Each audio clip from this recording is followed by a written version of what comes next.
Let's move on and get you our special segment, Young Turks Reloaded. Shereen sat down with PVR Inox's MD Ajay Bijli to look back at the incredible journey from a single-screen theatre to India's largest multiplex chain. Ajay speaks about how he plans to adopt an asset-light model for new cinema expansion to improve margins. Take a look. On the consuming habits changing, and what this potentially now means as far as occupancy is concerned, you know, it's been stagnant at around this 25%, 25.7% for the last quarter is the occupancy levels. What do you do now to drive footfalls? Because the experience is in your control. The content is not. You can't do anything about the content. I'm still as sanguine and optimistic about the business. So when I go and look deep into what happened 2021, 22, 23, 24, 24, 25, which is going on just now, the number of movies, first of all, got reduced. Only 85 Hollywood films got released, as opposed to 174 movies. This year, again, the number is going above 150 because that screenwriters strike and all that happened. So if the movies become 175 or 174, that means you've got more content. The chances of hits and misses will always remain. But because hopefully more hits. So our businesses in India, this is the only market I'm comfortable with, is a volume-driven business. Volume in consumption and volume in supply. So therefore, if one or two movies don't do well, doesn't bother me, because you'll always have a sleeper hit that makes up for a movie with high expectation that gets compensated. So I think because the movie flow coming in, it'll be more appealing even to the consumer. Even in India, a lot of movies got bunched up in 23 and 24 because shootings had stopped. So Shah Rukh Khan, 3 movies got released in 1 year, which is unheard of. Amir Khan, no movie has still got released post-pandemic. Ranveer one, Hrithik only one. All these guys also, to be honest with you, and obviously that's my supply side, were also a little figuring out what does the consumer want. I think now they've got their act together. A lot of work got done on the script. And as I say, it has to be on the page before it goes on the stage. Sorry, I'm quoting these no, please quote away. More dialogues. We are in a movie theatre. So I think a lot of time is getting put on what's on the page. And I feel that this 25, 26 onwards, these occupancy levels that we're talking about are bound to improve. Because the supply side But hope can't be a strategy, right? Hope is not a strategy. So what we're doing is a couple of things. I'm saying, okay, if we reach the 31% level, excellent. If we don't, let's align all our costs and our strategies to 25, 26%. Okay. So therefore, one is that FOCO model. I've already spent 5,200 crores on this circuit by inorganic and organic. So we are only doing what hotels have done all their lives. Okay, basically monetize the brand. And have... So somebody else sets up the infrastructure, you run it for them. Correct. To put it simply. Absolutely. And I must confess that I've been fortunate enough to meet a lot of chief executives of Trent, various other Titan, hotel like Puneet Chatwal. I've exchanged a lot of notes. Nobody in the exhibition business has done this globally. First time in India, this has been done. And first time worldwide? Worldwide. So we're very fortunate, and some of the developers, have been incredible. People like DLF, I don't mind mentioning them, I'm a big fan.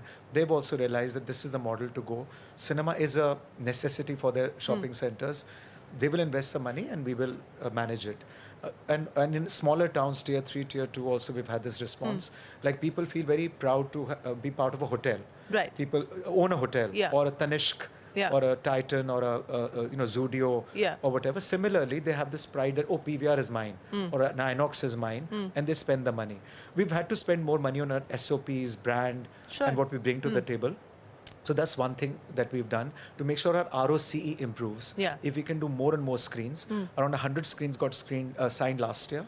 This year also about 100 odd screens are So who are these developers who are coming on board for the 100 screens that you've already got in play and the additional that you are looking at? Mix of people who are organized and unorganized. One are just one off, two off, in Jaipur, Udaipurs of the world, Nandeds, Ujjains, Indore, Kota, these kind of Ajmer, these kind of places, and then big ones who definitely need a cinema, and then they are also. So a mixed bag, but we've got a tremendous response. So on what this does as it well. mean in terms of additional revenue? Because, you know, on the back of the management fee that you're going to be able to get in from this. So initial fee, technical fee, and then management fee. That is one. That's one model that we're doing. And then line by line costs we're looking at. And also all the new deals that we're doing are all on revenue share. That will make sure that the volatility taken care of. So the minimum guarantee are paid, but their minimum guarantee is not very high rentals. And also when the business is good, then they share the spoils with us because we give them a revenue share. So that's one model. Other is line by line, zero-based, costing of every single, whether it's manpower, marketing, electricity. We're looking at a lot of solar to help us bring the cost down. So we're saying that if we, even at 25%, if we can get those margins that we were getting pre-COVID, we are okay. But if we do go back to the occupancies we were getting pre-COVID, then fantastic. That's all gravy. Other than that, the 3 Fs that I spoke about, I'm saying that we already have an infrastructure. We have 15 million square feet, in India, which is, by the way, I think the largest for any retailer. I think so, I've been told. Why can't we use those spaces for alternative, kind of entertainment? So that's the fun part. Yes. Some by repurposing the cinemas, some without repurposing. So if we're showing IPL, we don't need to repurpose. If we showed Taylor Swift's Eras tour, we didn't have to repurpose. BTS, we didn't need to repurpose. A comedy, stand-up comedy, whatever, all those kind of things. We did something called Candlelight show. Those are without any repurposing. Right. There's one more strategy that we're doing. We're doing about 4 pilots just now. One in Bangalore, Gurgaon, Bombay, everywhere, where we're repurposing certain cinemas, creating green rooms, having bleachers where, your seats can, combining 200-300 seater cinemas into one seat, this thing, and doing gaming. Going, and by the way, everybody's not Ed Sheeran and Coldplay or Diljit Dosanjh. You have so many artists who are happy with 1,000 seating capacity getting filled up. So I'm, as you know, fond of music as well. Yes, we know. So I'm in touch with a lot of artists, a lot of managers. There's so many artists. So you're getting into the kind of Book My Show, Zomato district kind of space? Only providing the infrastructure. Right. So I don't want to do something that I can't. There are experts who are doing it, whether it's district or whether it is... So do you tie up with them? We tie up. They can, sell our tickets. And so that's the fun part. Where can we repurpose our cinemas? Some amazing things are happening on some of the projects which are basically still under fit out. All right, so that is PVR 2.0, how they're reimagining the business given the new environment. Young Turks Reloaded. You can catch the show, which is going to be coming soon on CNBC-TV18. All right, time.